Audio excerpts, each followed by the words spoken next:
चूरू नगर परिषद में आज साधारण सभा की बैठक का आयोजन किया गया, जिसमें विभिन्न एजेंडों को लेकर कांग्रेस भाजपा के पार्षदों ने हंगामा किया। बैठक में सभापति पायल सैनी द्वारा 1 नंबर के एजेंडे में ऐतिहासिक पुरुषों की मूर्ति लगवाने के प्रस्ताव को पार्षदों ने बहुमत से पास किया, तो नगर परिषद की नेता प्रतिपक्ष विमला गढ़वाल ने चूरू शहर को बसाने वाले चूरू जाट की मूर्ति लगाने का प्रस्ताव रखा, जिस पर सहमति नहीं बनी तो भाजपा पार्षदों ने इसका विरोध किया। इस बात को लेकर कांग्रेस भाजपा पार्षदों के बीच हंगामा शुरू हो गया। भाजपा पार्षदों ने बैठक में एक ही अध्यक्ष को सीट पर बैठाने के लिए मांग की, लेकिन कांग्रेस के पार्षदों ने अध्यक्ष को सीट पर बैठने के लिए जोर दिया। इस दौरान सभापति पायल सैनी ने 11 एजेंडों को पार्षदों के बहुमत से पास किया। आज जो मीटिंग बुलाई गई थी आयुक्त साहब ने शहर की समस्या के बारे में, और जो मशीनें खराब पड़ी है और जो टेम्पर नहीं चल रहे हैं, इनका सगळे विचार करते हुए 2 मूर्ति लगाने के लिए कहा था। हमने इसका इतना ही कहा, 2 मूर्ति आप लगा रहे हो तो इसमें एक चोरूराम जाट है जो शुरू किया था, ऐतिहासिक है, तो इसको एक को सम्मिलित किया जाए। इसमें नहीं किया गया और तुरंत ये एजेंडा बोलने लगे, और इनके पास अपने वोटिंग नहीं है, इसके पार्षद ही नहीं आए, और आए हैं वो पार्षद हमारे साथ है। तो बिल बावजूद वोटिंग के और इन लोगों ने पूरा एजेंडा पास कर लिया और गुंडे गुलाम ला के मारने पर उतर गए। हम कलेक्टर साहब के पास जा रहे हैं, इस मीटिंग को कैंसिल कराएंगे। ये मीटिंग कभी मान्य नहीं होगी। आपका नाम? मेरा नाम विमला गढ़वाल, नेता वार्ड नंबर 23 पास। जा रहे हो बेटा? चूरू नगर परिषद की आज साधारण सभा की बैठक रखी गई थी, जिसमें चूरू शहर के विकास कार्यों के जो है विभिन्न मुद्दे रखे गए थे। और ये साधारण सभा की बैठक के अंदर बीजेपी के पार्षदों का जो है वो एक बहुत ही एक जनहित का, और जो अपन बोलते हैं कि महापुरुषों की मूर्ति लगाने के ऊपर जो विचार था, उस मुद्दे के ऊपर उन्होंने अपनी असहमति दर्शाई, और उसके बाद में वो असहमत रहे। लेकिन कांग्रेस के सभी पार्षदों के द्वारा जो है उसके ऊपर अपना जो है बहुमत दिया गया, और एक एजेंडे को छोड़कर 11 एजेंडा का उसका लास्ट बिंदु छोड़कर बाकी सभी एजेंडे जो है वो बहुमत से पास किए गए हैं। अखिल भारतीय किसान सभा द्वारा चूरू कलेक्ट्रेट के आगे चल रहे महापड़ाव में किसान लगातार 21 दिन से धरने पर ही खाना पीना कर रहे हैं। रतनगढ़ किसान सभा के सचिव बिरजूराम खीचड़ ने बताया कि 2 जून से अखिल भारतीय किसान सभा के आह्वान पर किसान कलेक्ट्रेट के आगे फसल बीमा क्लेम क्रॉप कटिंग को लेकर महापड़ाव के तहत तंबुओं में रहकर अपने धरने पर डटे हुए हैं, लेकिन अभी तक कोई भी उनकी मांगों को नहीं सुन रहा है।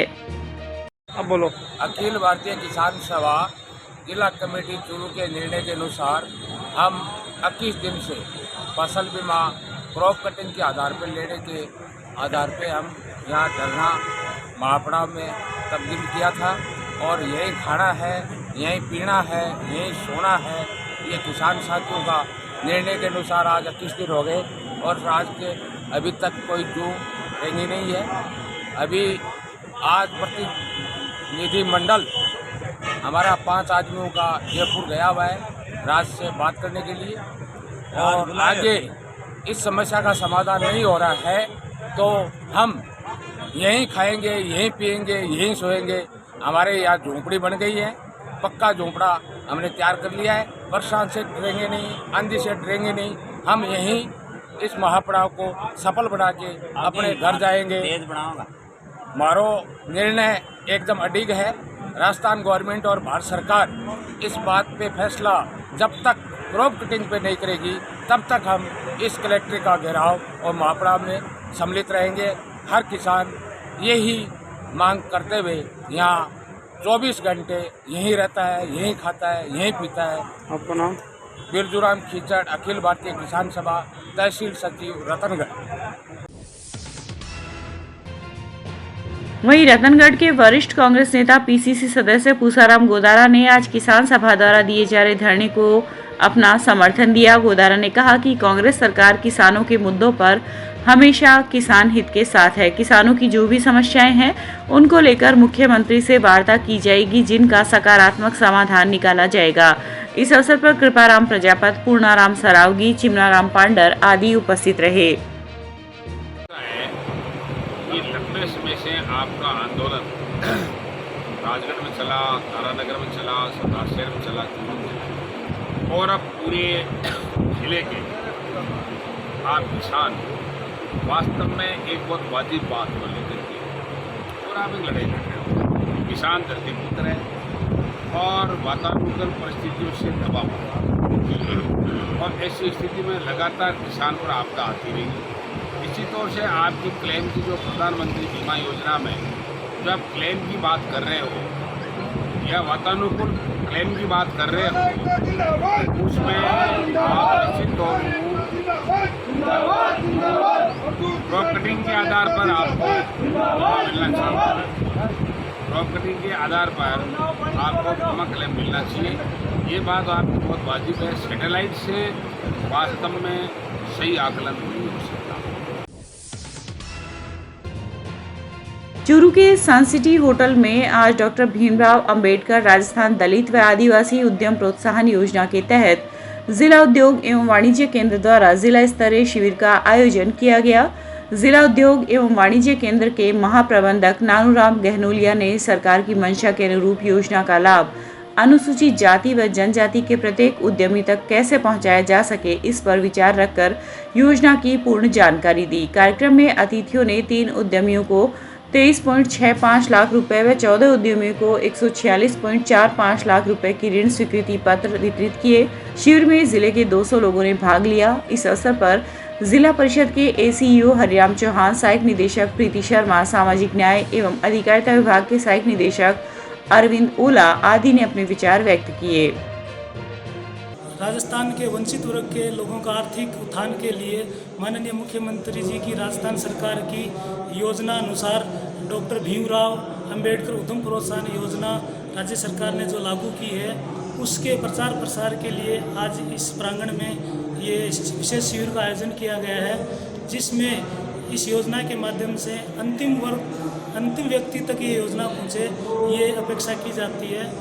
आज इस योजना के अंतर्गत करीब 15 लोगों के ऋण आवेदन पत्र स्वीकृत हुए हैं, जिसमें 170 लाख रुपए के लोन के आवेदन पत्र स्वीकृत हैं और साथ में ही 3 लोगों को हमने मार्जिन मनी जारी की है लगभग 15 लाख रुपए की, जो जिनको लोन डिसबर्स हो चुका है उनको मार्जिन मनी जारी की है और काफ़ी संख्या में लोग जागरूक हैं। इस योजना का लाभ प्राप्त करने के लिए आज इस कैंप में पहुँचे हैं।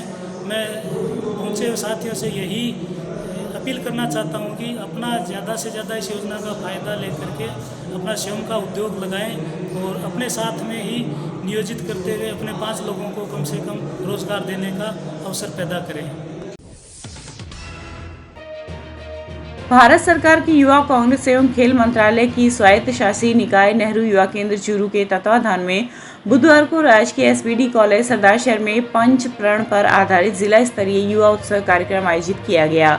कार्यक्रम में मुख्य अतिथि सरदार शहर प्रधान मधुसूदन राजपुरोहित, जिला साक्षरता अधिकारी ओम प्रकाश फगेड़िया, शिक्षाविद ओम प्रकाश तंवर आदि उपस्थित रहे। राजपुरोहित ने उद्घाटन सत्र में संबोधित करते हुए कहा कि पंच प्राण को आत्मसात कर भारत 2047 तक वैश्विक नेतृत्व करेगा। फगेड़िया ने नव भारत साक्षरता कार्यक्रम 2022-23 पर विस्तार से चर्चा करते हुए प्रधानमंत्री के अमृत काल के पंच प्रण नागरिक कर्तव्य के अंतर्गत युवा शक्ति से अपील की कि इस देश के प्रत्येक युवा को अपने घर, परिवार, पड़ोस के निरक्षर व्यक्तियों को साक्षर और शिक्षित बनाकर विकसित और शिक्षित भारत का निर्माण करना होगा। कार्यक्रम में सामूहिक सांस्कृतिक प्रस्तुति, फोटोग्राफी, भाषण प्रतियोगिता, काव्य लेखन प्रस्तुति एवं चित्रकला प्रतियोगिता का आयोजन किया गया। जिला स्तर पर विजेताओं को 5,000, 2,000 व 1,000 रुपए व प्रमाण पत्र दिए गए।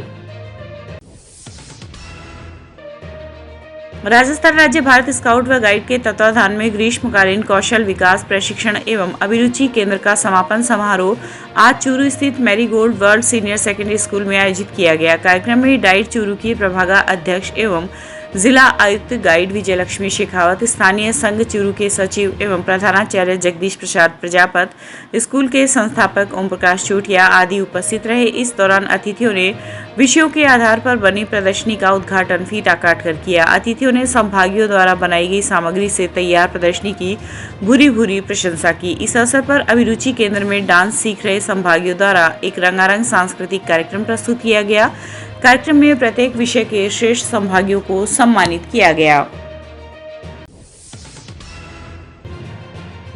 राजकीय लोहिया महाविद्यालय चूरू के वनस्पति विज्ञान विभाग में एमएससी द्वितीय सेमेस्टर के विद्यार्थियों द्वारा विषाणु नुकसानदायक या लाभदायक विषय पर आज सेमिनार का आयोजन किया गया। छात्रा सफलता बेनीवाल ने कोरोना वायरस का उदाहरण देते हुए विषाणुओं की संरचना के बारे में बताया और कहा कि इनसे बचने के लिए हमें सावधानी रखते हुए इनके फैलने के कारणों से भी बचना चाहिए। छात्रा समीरा ने वायरस के फैलने के साधनों के बारे में बताते हुए कहा कि ये किस प्रकार अपनी संतति को बढ़ाते हैं।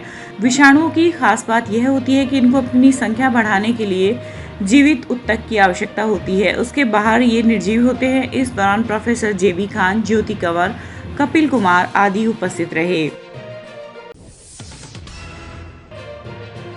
9वें अंतर्राष्ट्रीय योग दिवस के अवसर पर बुधवार को सादुलपुर मोक्ष पार्क में महिला पतंजलि योग समिति के तत्वाधान में योग महोत्सव आयोजित किया गया। इस दौरान पूर्व जिला प्रमुख कमला कसवा ने योग की महत्ता पर प्रकाश डालते हुए योग प्राणायाम के महत्व बताए। वहीं महिला पतंजलि योग समिति राजस्थान की राज्य कार्यकारिणी सदस्य हेमलता सिहाग ने योगाभ्यास एवं प्राणायाम करवाए। इस अवसर पर तहसील प्रभारी संतोष चाहर, शकुंतला यादव, मोहिनी देवी सहारण आदि उपस्थित रहीं। अलवर में हुई राज्य स्तरीय ताइक्वांडो प्रतियोगिता में चूरू की टीम ने अव्वल प्रदर्शन करते हुए कई खिताब अपने नाम किए हैं। प्रो फाइटर क्लब की कोच कोमल सोनी ने बताया कि अलवर में आयोजित 3 दिवसीय प्रतियोगिता में रतनगढ़ की गुंजन प्रजापत, देवराज सिंह, रिया प्रजापत, सोनाक्षी व मनोज मीणा ने सिल्वर तथा रोहित शर्मा, उन्नति व्यास, दिव्या सैनी आदि ने कांस्य पदक जीता। खिलाड़ी देवराज सिंह का चयन 7 से 9 जुलाई तक कर्नाटका के शिमोगा में होने वाली राष्ट्रीय ताइक्वांडो प्रतियोगिता के लिए हुआ है। चूरू के युवा नेता और सामाजिक कार्यकर्ता मुकेश सेन के पुत्री होने पर आज उनके परिवार ने धूमधाम से नन्ही परी का स्वागत किया। सेन ने कहा कि बेटी का जन्म सौभाग्यशाली को प्राप्त होता है। आज के युग में कहीं भी लड़कियां लड़कों से किसी भी क्षेत्र में पीछे नहीं है। आज पूरे विश्व भर में लड़कियां लड़कों की तुलना में नाम ज्यादा रोशन कर रही है। जिला निर्वाचन अधिकारी एवं जिला कलेक्टर सिद्धार्थ सिहाग ने कहा है कि चुनाव से जुड़े अधिकारी कर्मचारी निर्धारित टाइमलाइन के अनुसार विधानसभा आम चुनाव 2023 की तैयारियां सुनिश्चित करें तथा चुनाव से जुड़े कार्य में किसी प्रकार की लापरवाही ना बरतें। सभी नोडल अधिकारी, अतिरिक्त एवं सहायक नोडल अधिकारी अभी से ही अपने दायित्वों को बारीकी से समझकर उसके अनुरूप कार्य करें। जिला कलेक्टर सिहाग आज शाम को जिला कलेक्टर सभागार में विधानसभा आम चुनाव 2023 की तैयारियों को लेकर आयोजित बैठक में संबोधित कर रहे थे। उन्होंने कहा कि विधानसभा आम चुनाव के बाद जिले में 2 उपचुनाव हुए हैं तथा यहाँ के अधिकारी कर्मचारियों ने बेहतर ढंग से चुनाव कार्य संपादित किए हैं। इस अवसर पर उप जिला निर्वाचन अधिकारी एवं अतिरिक्त जिला कलेक्टर लोकेश गौतम, सुजानगढ़ अतिरिक्त जिला कलेक्टर भागीरथ साग, ACEO हरिराम चौहान आदि उपस्थित रहे। चूरू के निकटवर्ती गांव बीनासर में एक युवक के साथ किसी बात को लेकर हुई मारपीट को लेकर पीड़ित युवक ने आज सदर थाने में मामला दर्ज करवाया है। जानकारी के अनुसार बीनासर गांव के बस स्टैंड पर राम प्रसाद की किराना की दुकान है। राम प्रसाद शाम को 8 बजे के आसपास अपनी दुकान पर बैठा था, तभी खारिया गांव की तरफ से एक कार में कुछ युवक आए और राम प्रसाद के साथ लाठियों व सरियों से मारपीट करने लगे, जिसके कारण उसके हाथ पैरों में गंभीर चोट लगी है। शाम को करीबन 7:30-8 बजे का वक्त था। मैं मेरी दुकान पर बैठा था और इतने में काली डस्ट गाड़ी में आए, लाठी सरियों से ले सकते और आते ही मेरे की तरफ दौड़े तो मैं घर की तरफ दौड़ा तो बीच रास्ते में मेरे साथ मारपीट करने लगे, जिससे मुझे चोट लगी।